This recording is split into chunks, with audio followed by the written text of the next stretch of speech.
Sveika tautā! Kā vienmēr ceturtdienās es esmu Rīgā Subaru pasaulē. Par ko mēs šodien varam parunāt?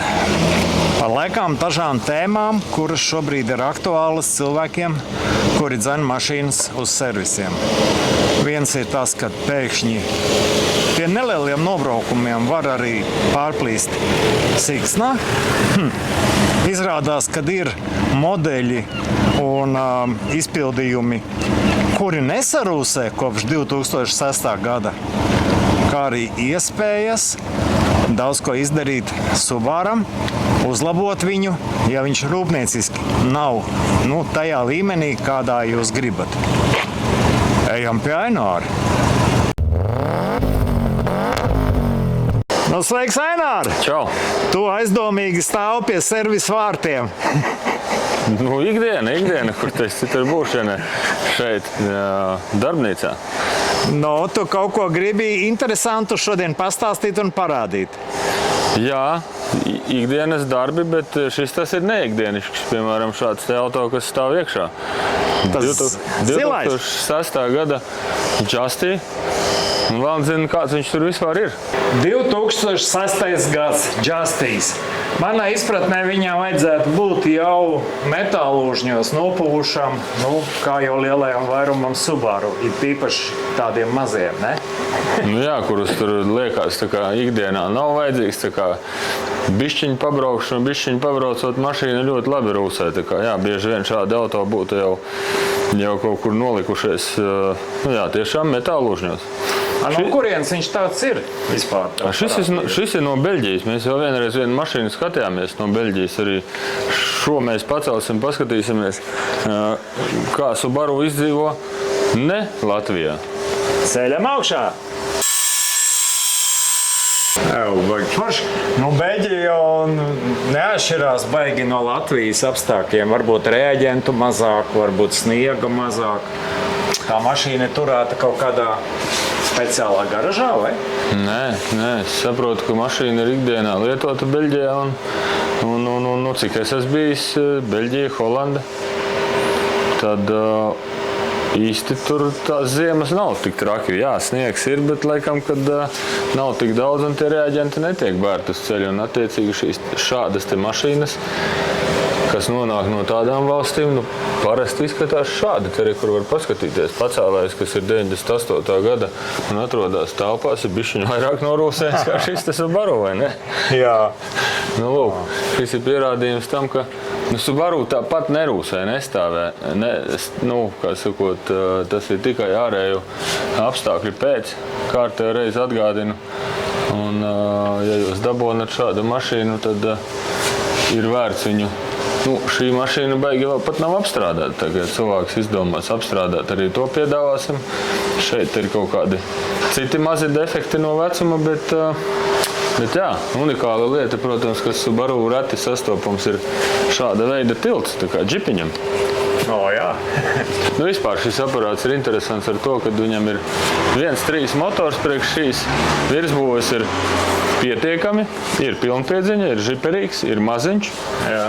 Un vispār jau vēsturē, cik es atceros, tāds analogs Suzuki Swift bija šitāds modelis tieši, un ar tādu brauca kaimiņu rallis Turmo Āva junioru klasē, senajā.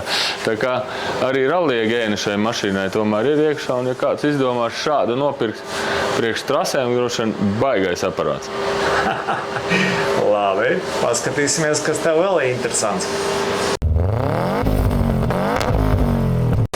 Es pieteikumā apsolīju, ka tu runāsi kaut ko par siksnām. Jā, šis ir tāds gadījums, kas nav patīkams nevienam, ne pašam cilvēkam, ne arī mēs apzinoties, kas ir noticis, nav jautra. Ja? Siksna ir šāda. Jā, bieži vien klienti jautā, varat paskatīties siksnu. Uz izskata tā skatoties, kaut kādu uzrakstu ir virsū. Viss ir labi, tāpat laikā viņi ir izdarījuši šādi.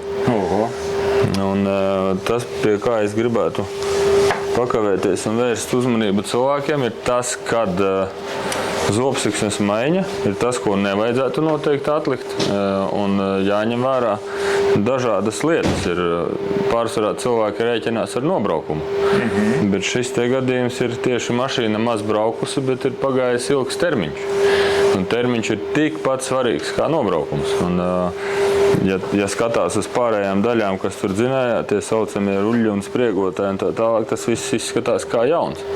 Attiecīgi, šeit ir tiešām tikai tas laiks. Un laiks, ja mašīna maz brauc, tad pēc pieredzes pasaku, šī nav pirmā mašīna, kam zobsiksne ir saplīsusi.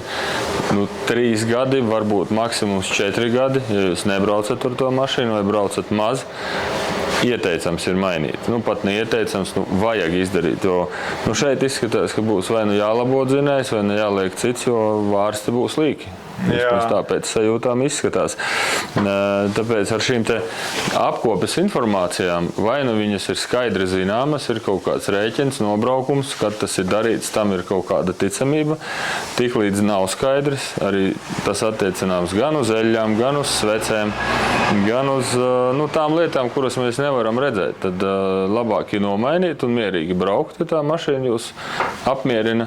Vai tad spēlēt to ruleti un skatīties. Sanāks šoreiz, nesanāks, jo dažreiz jau varbūt var nobraukt arī daudz, varbūt 200 000 var nobraukt un 10 gadus. Jā. Bet šis nav patīkams skats. Lai tā izklausās pēc tā, kā tu teici par eļu. Ja es nomainu eļu un viņa man stāv nebraukus, tad labāk ir pēc gada viņu nomainīt, jo viņa arī var sabojāties, jā? Ja mašīna burtiski gadu vispār nebrauc, es ieteiktu jums pēc gada to mašīnu nedarbinot nomainīt eļu. Eļa atslāņojās arī. Jā. Un ir kaut kādas vielas, kas tajā dzinējā ir izskalotas, tās arī būs atslāņojušās. Tā kā, ja mašīna ilgi stāv, piemēram, gadās cilvēks aizbrauc uz gadu projām uz kaut kādu darbu ārzemēs, un atbrauc un teiks, man tur mašīna viss ir kārtībā. Nē, pēc gada viņa vairs nebūs kārtībā. Un bišķiņ sasaistot ar manu iepriekšējā video, kad es braucu uz ārzemēm mašīnu, ko es nebiju pārbaudījis savai mašīnai. Un ko arī būtiski vārds paskatīties ir, ja jums mašīna stāv uz vietas, uz riepām, tad riepas arī var iegūt tādu nepatīkamu vibrāciju. Man viņa gan ceļa gaitā, var teikt, tā kā izlīdzinājās, bet iedomājieties, apaļa riepa uz plakanas virsmas, riepa iestāvās, tā plakanā virsma iestāvās, un tad tu brauc pie kaut kādas 140 km/h, viņa bišķiņ vibrē, un tā vibrācija rada tādu satraukumu visiem salonā. Tur kaut kas nekrīt nost? Nē, tur nekas nekrīt nost, tur ir vienkārši mums nav svaigas riepas, attiecīgi, ja mēs gribam tepat pa Latviju braukt pie maziem ātrumiem, par to var baigi nesatraukties. Runa par to, ka, ja braucam uz ārzemēm, arī šādām lietām jāpievērš uzmanību, kā riepas, kā tad ir turēt. Es te iedomājos, skatītāji uzreiz man rakstīs, ko tu speciālists uz aci neredzēji, kad jāmaina siksna? Palūrām viņu tuvāk, vai tiešām? Jā, mēs palūrēsim tuvāk, un tas, ko kad siksna var bišķiņu kaut cik novērtēt, tas ir izgriežot viņu otrādi. Jā, tur, šai siksnai pat baigās plaisas te neredz, bet parasti pie šiem te zobiņiem sāk parādīties mikroplaisas, kas nozīmē, ka siksna sāk dalīties. Jā, un tā, ka viņa stāv uz dzinēja, viņa burtiski stāv ar šo te muguru pusi. Jā. Un tur jau neko redzēt nevar, jo siksna un siksna, pareizi. Nekādu problēmu nav, tikai līdz brīdim, kur viņa ir vienkārši noplīsusi, kur te var redzēt, kā šis ir atdalījies. Nav izturējis.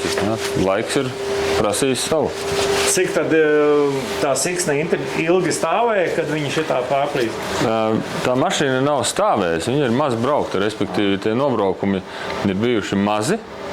Lietošana mašīnai tāda mazi pārbraucieni, samērā varbūt regulāri, bet mašīna vairāk stāv, un to es te varētu salīdzināt ar kaut kādu, apaviem krokši, piemēram, ja? Nometīsim viņus saulē, Lietuvu vasara, lai nostāv, un tad mēs varam spriest, kas notiek arī siksnē, jo tiek gan arī pie motora mitrums, tiek arī visas temperatūras, un tā iespējā viss jau arī progresē. To dara tikai apstākļi. Ja mēs varbūt kaut kādā vakuma telpā to visu atstātu, varbūt tas varētu stāvēt cilvēka mūžu vai ilgāk, bet daba un apstākļi dara savu. Gumija ir gumija, teica Old Waverlī. Un ko tu tu šeit mani, kā teikt, izaicināji parādīt šos te sarkanos apļus. Nu, arī skaisti izskatās, kam patīk, un droši vien taurē labāk nekā oriģinālie. Gribēju parādīt to, ka varbūt kāds cilvēks izdomā pirkt kaut kādu mašīnu, atrod ar attiecīgu nobraukumu, attiecīgi varbūt daudz kas apmierina, bet ir varbūt kaut kādas lietas, kas skatās, nu, pieņemsim šai mašīnai konkrētai, nebija kruīza kontrole. Un tā tu saproti, ka tā kruīza kontrole tev vienkārši super svarīga. Ir risinājums, nav risinājums, un es gribu teikt, ka ir risinājums. Var atbraukt pie mums, no šai mašīnai ir lūk tika, lai uzskatāmi var redzēt. Ir stūre, un uz stūres šeit, kur ir kruīza kontrole, nu nav nekā. Neko nevar izdarīt, neko nevar nospiest. Un tagad mašīnai stāv virsū jau ar kruīza kontroli. Nu, tas ir ne primitīvi, bet, protams, arī elektronikā jāpasaka, lai tas viss darbotos. Un tas darbojās. Un attiecīgi varbūt kāds saka, es gribu arī, nu, piemēram, oriģinālo navigāciju. Ja?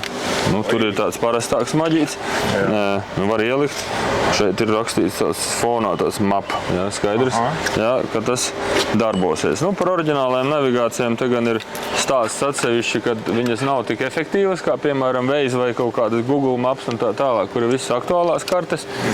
Bet, ja mašīnā vēlās to vizuālo skatu vai bez šīm te divām opcijām kaut ko citu piekomplektēt. Ne Eiropas tirguma ražotājiem mašīnām bieži vien ieved mašīnas no Amerikas. Ja? Vajag uz certifikāciju kaut kādas miglas lukturi pieslēgt, lai tas atbilstu visiem noteikumiem. Mēs to visu varam paveikt. Nu, ko gribēju atgādināt arī to, ka mūsu servisā mēs nenodarbojamies tikai ar standarta darbiem, kas nozīmē tur apkopes vai ritošo daļu vai bremzes.